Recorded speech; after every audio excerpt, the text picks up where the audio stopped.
you go back to school, right? Sure. So now everything is sort of sorted and you're going back to school. What Sure. then leads you to saying, like, take me to that day where you are Sure. like, you know what, I'm not doing this, and not because there's no money, but I'm making a personal choice not to do it. What was going on in your mind? What was the trigger? Got you. So keep in mind that when I go back to school in that second half of 2014, that's when I started my YouTube channel. So I Okay. go back and I am trying to, do my courses, but I'm starting halfway through the year, and everybody was like, yeah, you're just going to hit the ground running. I did not hit the ground running. I hit the ground and I tumbled and I fell, and I tried to get into the courses. I tried to get into being back in the motion of school, and it just didn't work. I ended up bunking classes. I remember there was one course I went for the first lecture. I never went back again because I also felt so small. I felt like I'm not as smart as everybody else. How is it that this person next to me can understand what this lecturer is explaining,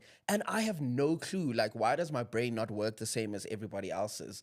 And so I ended up just not going to lectures. I didn't even ask for help, which you definitely can do if you're if you're on campus and you're struggling with things, ask for help. But I completely just closed off, and I spent all my time in the computer labs. We had unlimited Wi-Fi, so that's what I was going to do. So I'd basically act like I was on campus the whole time, but I'm sitting. I'm not. I'm sitting in the BT labs, like just watching YouTube videos. And so the one day I found a YouTuber, Casper Lee, who was talking straight to camera, a South African guy, and I was like, "That's strange. Since when do we go? Hi, welcome to my. Why are you talking to me on YouTube?" Sure. And literally 2 weeks later, I decided to start my own YouTube channel because I laughed for the first time in so long. I'd been depressed the first half of the year, obviously not being at school. Then I'd come back to school and I was still like, oh, and I'm struggling with this. Like, why am I not good at anything? And I was just down and out. But when I was in those labs and I had my earphones in and I was watching YouTube videos, yo, Yvonne, I used to laugh, dude. I used to have... You were happier. I was happy, man. And I was like, I want to do this too. This thing that makes me happy, I want to do it too. And literally 2 weeks after I found out about YouTube, I decided I'm going to start my own channel. So now we've moved 14, 15, 16, 2.5 years later. I was still doing the same thing. I was barely scraping through my courses. I had found some that I enjoyed, like my gender courses and my social work courses. So there were a couple of things that I was passing. So you could see that I was getting to third year and fourth year, but it was not finishing exactly, you know? Exactly. But it was not finishing. And it just got to the point where I was starting to get known for creating YouTube content and starting to be seen. And I realized that I also could not keep up with making, consistent YouTube content and writing essays for my courses. Okay. And I just said, it's not going to work. I have to choose one, and I'm choosing the one that I feel like I'm good at and the one that I get like... I don't want to simplify it and just say like praise for, but I felt like I had something, you know, Yes, something that's validated exactly, you. Sure. exactly, that validated me. And so I think that was the point where at that time we had a competition called Break the Net. They were looking for the next big social media star, and I made it into the top 3. They flew the top 3 up to Joburg, and I said, don't book my flight back. It's fine. I'm going to stay here. I promise you. I packed my bag. I arrived at Santon Station. Did not know what that was back then. I arrived there with my bags, and I just stayed. I told my friend, can I stay on your couch? Did a bit of couch surfing until I could find my own apartment. And yeah, honestly, that's literally was the reason. I decided that's where I'm valued. That's where I feel valued by people, by myself also. And so that's what I'm going to do. It wasn't even that difficult of a decision. The difficult part was explaining to my mom that because I want can to go. imagine, you know how parents are, Yep. especially with us, most Black people, education is a validation. 100%. And now it almost felt like you've probably taken something away from her. Yeah. And how did you deliver the news to her to say, I'm not going back to school? It was January. So I didn't tell her firstly that I didn't write my exams the year prior. So exam season is what, October, November? That's around the time I moved. I didn't study. I didn't write. I just left. So which means I varsity. can trust you with my business, bit- my tea. Because how do you keep such a secret? I bounced. I didn't call UCT to say, hey, can I get a leave of absence? I just left. I didn't go back. Okay. And so now I leave in November. December, I couch surf. January, I couch surf. And then I decide I need to actually tell my mom that I've moved. I'm not just here on like holiday. So I go back home and I'm like, hey, mom, so I'm thinking of moving to Joburg. Keep in mind, all my things are already in Joburg. It's late. I tell her, mom, so I'm thinking of moving to Joburg. Like, I didn't even have to really explain to her about the not enjoying school. She could see it on my face that school wasn't the one. Also, I'd been begging to drop out for ages, not just to drop out and do YouTube, but maybe go to a different school. I Sure. applied at a place called the Waterfront Theatre School, which was a theatre school. I got accepted there. So I'd been wanting to move to do a different discipline, not Sure. necessarily just to leave school. So by the time I told her that, mom, I want to get out, she was like, I mean, you've been trying to leave for such a long time. She was like, I understand, Mdanam, always know that you have a home here. Unfortunately, I can't help you with anything. I don't make the kind of money where I can send you money or get you an apartment or Sure. whatever. But you know that this house, you still have a room here. You can Yes. come back. And if you need anything, please don't struggle there and like sleep in the street or whatever. Come home. If things Sure. get hot, come home. And that was literally it. Hey? She said, go do what you need to do. But if the day comes that you feel like it's not working for you, there's always You can Cape Town to come back home to. And I think that is such a blessing you had, at that time, because it's not every parent or every environment that allows a person to say, you know what, you've made such a big compromise or what may be seen as a mistake in society, but you can always come back. This is home. And I think that's a very beautiful thing to have, So now I'll say unfortunate or fortunate because society dims dropping out. Yes, as unfortunate. Is unfortunate. But because you have vocally and authentically said, guys, sometimes I suffer well to be a student, but I sit down and think hard. I'm like, no, but I learn on the job. I can do all the things that the lectures are going to give you in theory, and I can do it on the job, right? Yeah. So how did dropping out actually shape the individual that you are right now? I think it gave me a lesson on risk taking. Okay. So now I've moved to Joburg, right? And it is January 2017. I moved December 2016. It's January 2017. I'm now thinking, okay, time to stop relaxing. Now I've had a bit of a holiday. Time to make a CV and start looking for work. As I was still getting my CV together, I get a message from one of the big banks in South Africa, and they want to have me on one of their marketing campaigns. Sure. And I mean, that was my first job. And ever since then, I never really had to look for a job.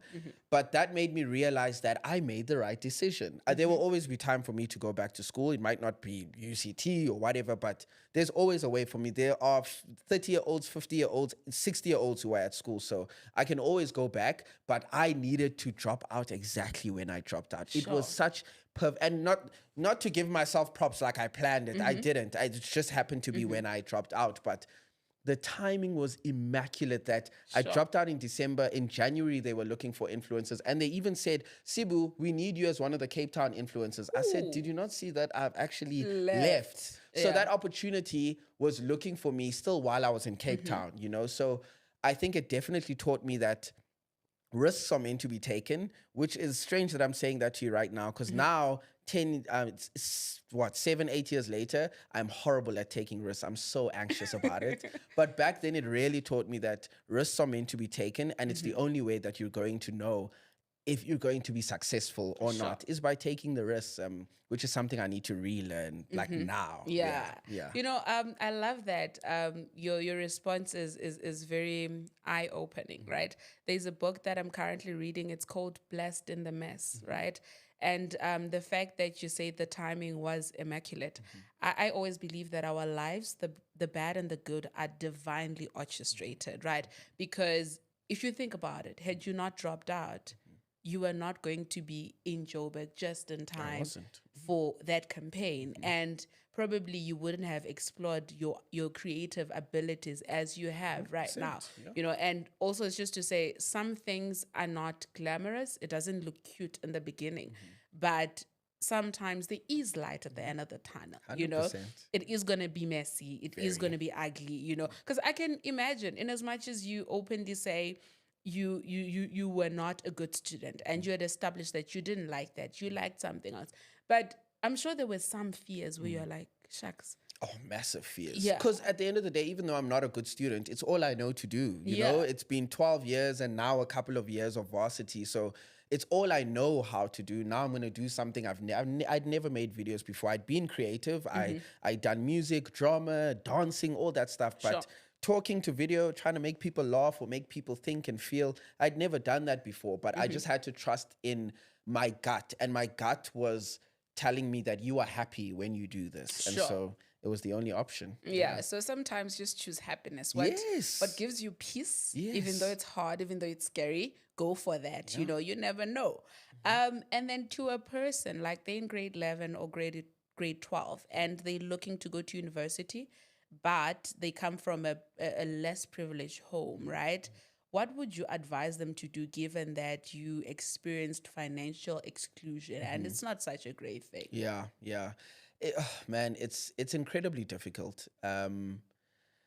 Coming from like, I mean, I don't want to act like I came from the most disadvantaged household. You know, we did okay. We were in very close. I mean, I grew up in Mitchell's Plain, so we were very in close proximity to people of different classes, and it was very difficult watching people that I had grown up with not be able to do the same things that I was able to do or to go to the same schools that I was able to go to. And I can imagine it can be very difficult and daunting to think, how am I going to get a tertiary education? But if there's one thing my mom taught me very early on, and I was talking to my sister about this last night, we were just thinking about her, is that you must go and try. You must go do, you must go try, you must go ask. When I got excluded, my mom went to every single bursary opportunity thing. There was one for Muslim students, and my mom applied. I was like, Mom, so what are you doing? She said, Mdanam, you won't know unless you go and you ask. And then they can tell you, no, this is not for you. Fine. Next person, next person. So I think a big part of me is just like, don't give up. Try your hardest. You know, look everywhere. Look under every nook and cranny. Finding good people who are able to help you to find those bursaries or those scholarships. I know they're not easy. I've never gotten one a day in my life. I know how difficult they can be. But for someone who's trying to get into varsity, who's thinking about that, number one thing more than anything are your marks. I love that you said grade 11 because that's when they matter a lot. So number one reason is your marks, because when you go ask, you don't want them to be able to have things to pick at, you know, to say, yeah, but your marks here, your finals here. You sort out your marks because that's what you can do, right? As a student. Then from then on, you can leave all the other things up to whatever faith you have in terms of going and looking for scholarships and bursaries or asking people who are able to fund you. Yeah. Okay, love that. Yeah. And with that being said, I think university applications are currently open right now. So you guys, you should apply as much as you need to. And I would like to highly emphasize, don't just rely on NSFAS. Yes. Because there is an influx there and you will get disappointed. I'm not saying don't apply for it, but apply for it. Banks have bursaries. Yes. Different bursaries, you know, just focus on getting your marks good and then also apply for different bursaries. Use Google. Google is your friend. It is your friend. Go to YouTube. You know what I love also about how YouTube and content creation has evolved? Some people actually dedicate their content to specifically teaching you how to apply for stuff, where to find stuff. So utilize what you're exposed to. Yeah. You know. So so just to move away from career and school and stuff, right? So many changes have taken place in your life, right? You have a puppy now. I do. YouTubing, new relationships, and sadly losing your mom. And like these are the small in between, these big changes in between. How have you managed to navigate that change? Because I feel like at least the past 3 years of your life have been such a roller coaster. They have. Therapy. Counseling, dude, counseling, like, and it doesn't even have to be like a actual like board certified therapist. If you are somebody who goes to church and there's a pastor or there's a guys talking, counseling, therapy, it is the only way I feel like I have survived the past 2 years of my life, is because I have been given the opportunity to talk about it. I Sure. think the biggest issue that we have with people like me who struggle with mental health issues is that we keep it inside and then it eats away at us. It eats Sure. away at our being, at our core, at our happiness, anything that made us happy. So I think the only way I've been able to deal with these is the counseling from my friends, counseling from my partner, counseling from my siblings, counseling from my actual therapist. Sure. Like you said, I've gone through a lot of changes. Even like last year with losing my mother, if I was not attending counseling the months before that, I don't think I would have been able to plan my mom's funeral. I would have just fallen apart, which I did in some ways, but where I was needed, I was able to be present, you know? So I always put a massive emphasis on counseling. And for the people listening, I'm not just talking as someone who's just started counseling. I have been doing counseling since 2011.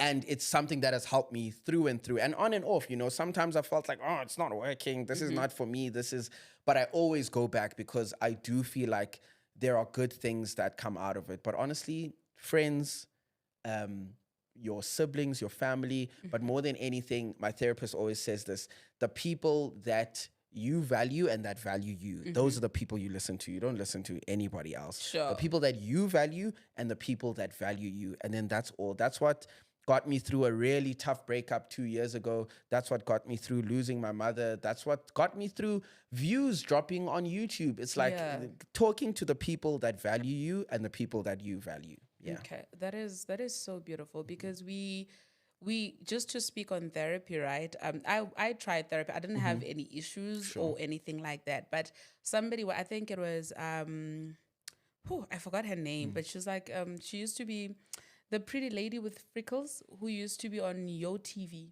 I know who you're talking about. I don't have a name, but yes, I think you're right. Yes. She said something along the lines of therapy, you don't have to wait for things to crumble. Yeah. You can go to therapy when things are great, right? You can go to therapy to make yourself better where you fall short. And I've tried therapy. I do go sometimes, right? And I realize that also when you go to therapy when there's nothing massive or wrong happening in your life, it sort of prepares you how to handle things that come in, like you said. Yep. It's almost as if, I'd say God, because that's what I believe in, was sort of preparing you or creating a space to say, you may lose someone so important to you, but I want you to know that you will be able to handle this because of the tools that you have, you know? So I highly recommend therapy. And also you mentioned something about like YouTube dropping, right? Sure. That's something that I want to touch on because you, like I said, I started watching you like years ago. I think I was in first year, second year. Like I know your first videos.